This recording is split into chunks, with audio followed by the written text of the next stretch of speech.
நம்ம தமிழ்நாட்டில் எதையும் மாற்றுவோமா? மரபுகளை மாற்றவே மாட்டோம். அதே மரபு தான் நடக்கும். மாண்புமிகு ஆளுநர் அவர்கள் நம்முடைய சட்டப்பேரவையினுடைய மாண்பை நிச்சயமாக காப்பாற்றுவார் என்று நம்புகிறேன்.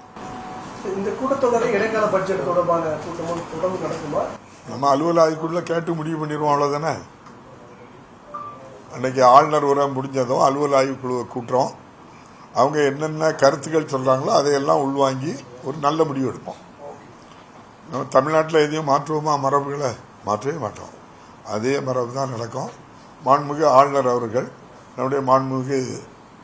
நம்முடைய சட்டப்பேரவையினுடைய மாண்பை நிச்சயமாக காப்பாற்றுவார் என்று நம்புகிறேன். இந்த கூட்டத்தொடரை இடைக்கால பட்ஜெட் தொடர்பான கூட்டமும் தொடர்ந்து நடக்குமா? நம்ம அலுவல் ஆய்வுக்குள்ள கேட்டு முடிவு பண்ணிடுவோம், அவ்வளோதானே. அன்னைக்கு ஆளுநர் உரை முடிஞ்சதும் அலுவல் ஆய்வுக்குழுவை கூட்டுறோம். அவங்க என்னென்ன கருத்துக்கள் சொல்கிறாங்களோ அதையெல்லாம் உள்வாங்கி ஒரு நல்ல முடிவு எடுப்போம்.